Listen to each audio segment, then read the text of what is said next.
Alors bonjour, bienvenue dans cette vidéo sur les arguments d'un nombre complexe. Donc pour cela, on prend un nombre complexe grand M et son image dans le plan complexe, d'accord, comme ici. L'argument, en fait, eh bien, on construit le vecteur OM. Donc on est dans le plan complexe OE1, E2, avec le sens trigonométrique direct. On prend le vecteur OM, eh bien l'argument de Z, ça va être l'angle formé entre l'angle orienté, donc formé par E1, le vecteur E1, le vecteur unitaire, et le vecteur OM. Voilà. Alors, évidemment, cet angle, on peut lui rajouter un tour complet, c'est-à-dire 2π. Donc ça sera, l'argument d'un nombre complexe sera toujours modulo de π, donc plus 2kπ. Voilà la définition de l'argument qu'on va écrire. Quant à l'unité de cet angle, ça ne sera pas le degré, ça ne sera pas le radian, c'est le radian.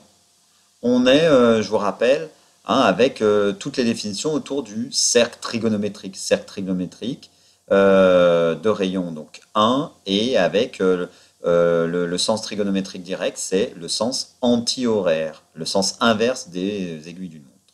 Donc cet argument, c'est l'angle en radian de l'angle orienté E1-OM en radian. Voilà, je te laisse noter la définition. On appelle argument du nombre complexe Z, noter argument de Z, toute mesure, c'est ce que je disais, à 2kπ près, en radian de l'angle orienté E1-OM. On va voir maintenant des remarques assez importantes. La première, bon, l'argument d'un nombre complexe non nul est défini à 2kπ près, donc en fait il y a une infinité d'arguments. C'est ce que je viens de dire plusieurs fois précédemment. Un nombre réel strictement positif. Alors un nombre réel strictement positif, il est situé là. Quel est l'angle orienté? Alors si je prends un point M sur un axe là, voilà, par exemple ici, là, si je prends ce point M ici, l'angle orienté, ça va être E1, OM, voilà, c'est l'angle nul, d'accord? Donc l'argument de ce nombre complexe, c'est 0 modulo 2π. Si maintenant je fais la même chose, mais pour un nombre réel strictement négatif, eh bien, je prends un nombre par là, ok? Mon angle orienté, ça sera E1OM, là. C'est un angle plat, pi ou moins pi, d'accord? Donc effectivement, les arguments des nombres réels négatifs, ça sera pi plus 2kπ, parce que c'est à un certain nombre de tours dans le sens trigo ou dans le sens trigo dans le sens indirect, trigonométrique indirect. D'accord? Et du coup, un nombre réel n'importe où sur l'axe. Je veux savoir juste si le point est sur l'axe ou pas. Et ben, ça peut être 0 ou pi. Alors comment on écrit ça? Bah, on peut écrire ça kπ. Ou encore 0 modulo pi, ça serait une autre écriture. Donc l'argument d'un nombre réel, c'est soit kπ modulo de pi, soit 0 modulo pi. On en vient maintenant à un nombre imaginaire pur non nul. Bah, où est-ce qu'il est un nombre imaginaire pur? Il est sur l'axe des imaginaires ici. Donc il est soit ici, enfin soit ici, soit là, etc., soit là. Quel est l'angle formé par le vecteur E1 et ces points-là? Bah alors, s'ils sont là, c'est pi sur 2. S'ils sont ici, là, c'est moins pi sur 2. Donc en fait, c'est quoi? C'est pi sur 2, je rajoute pi ou j'enlève pi. Et puis modulo de pi. Donc finalement, ça va être pi sur 2 plus kπ, puisque au lieu de faire un tour complet, je peux m'arrêter et faire un demi-tour à chaque fois dans un sens ou dans l'autre. Dernière remarque, alors je vais maintenant, voilà, dernière remarque, si, et te permettre de noter, voilà, je l'ai monté, si jamais je prends le nombre complexe 0, est-ce qu'il a un argument? Ben non, c'est écrit, il n'en a pas, effectivement, parce que l'angle orienté à ce moment-là, E1OM, n'existe pas. Donc le nombre complexe 0 n'a pas d'argument. Petit récapitulatif de l'écriture d'un nombre complexe, l'argument d'un nombre complexe. Hein. Un argument d'un nombre complexe, c'est toujours de la forme θ plus 2kπ. Ok? Ou encore θ modulo de pi, écrit sous cette forme-là, sous celle-là, ou encore avec des crochets. Passons maintenant aux propriétés de l'argument.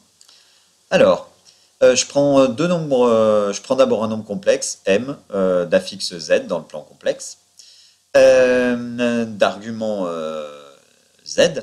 Hein. Si je prends z bar, donc ça va être le point m' d'affixe z bar, c'est le symétrique par rapport à l'axe des réels. Eh bien, l'argument, c'est moins θ. Tu peux rajouter prime sur chaque point m, parce que ce n'est pas vraiment à chaque fois le même point m. Donc c'est bien moins θ, le symétrique. Si maintenant je prends moins z c'est le symétrique, mais par rapport à O. Donc qu'est-ce qu'on a fait? On a fait un demi-tour de plus θ. Eh bien oui, c'est ça, c'est pi plus θ, modulo de pi. Si maintenant je veux argument de moins z bar, qu'est-ce qu'on a fait? Eh bien, on a fait le symétrique par rapport à l'axe des imaginaires. Alors, le symétrique par rapport à l'axe imaginaire, c'est pas forcément facile à faire, mais on peut peut-être partir de z bar. Et qu'est-ce qu'on fait? On fait un demi-tour de plus. Alors, z bar, son argument, c'était moins θ. Et si je rajoute un demi-tour, c'est plus pi. Donc, pi moins θ est toujours modulo de pi. Alors maintenant, si j'ai le produit de nombres complexes z, l'argument, c'est argument de z plus argument de z', modulo de pi. Tiens, comme les logarithmes, comme les exponentielles. Tiens. Argument de z sur z', alors maintenant que je te dis ça, bah oui, argument de z moins argument de z', modulo de pi. Et enfin, argument de z puissance n, même chose, ça va être, oui, n arguments de z. Exactement. Voilà, note, en espérant que ouais, le truc doit être là. Voilà. Alors, les preuves, eh bien, pour les trois premières propriétés, c'est des preuves avec les angles orientés et les symétries. m'z bar, c'est le symétrique par rapport à l'axe des abscisses, donc le symétrique de l'angle orienté, c'est moins E1 OM. Même principe pour les deux autres. La troisième propriété, on la verra avec les formes trigonométriques. On va juste un petit peu s'arrêter à la propriété donc z sur z'. Argument de z sur z'. Pour ça, on va d'abord écrire z' fois 1 sur z', c'est égal à 1. Ok? Quel est l'argument? Un argument de 1. Place-le, il est sur l'axe des réels, ouais, et c'est un angle nul par rapport à E1. Ok?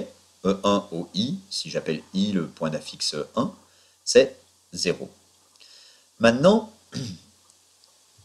du coup, on a vu que argument de z' fois 1 sur z', c'est argument de z' plus argument de 1 sur z'. C'est la démonstration que je n'ai pas faite précédemment. Hein. Argument de z' égale argument de z plus argument de z'. Appliqué à z' et 1 sur z'. Donc ça, c'est égal à 0, modulo de pi, c'est-à-dire plus de kπ.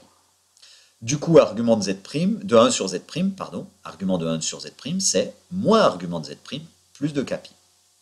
Moi, qu'est-ce qui m'intéressait? C'était z sur z'. Et j'ai qu'à l'écrire sous la forme z fois 1 sur z'.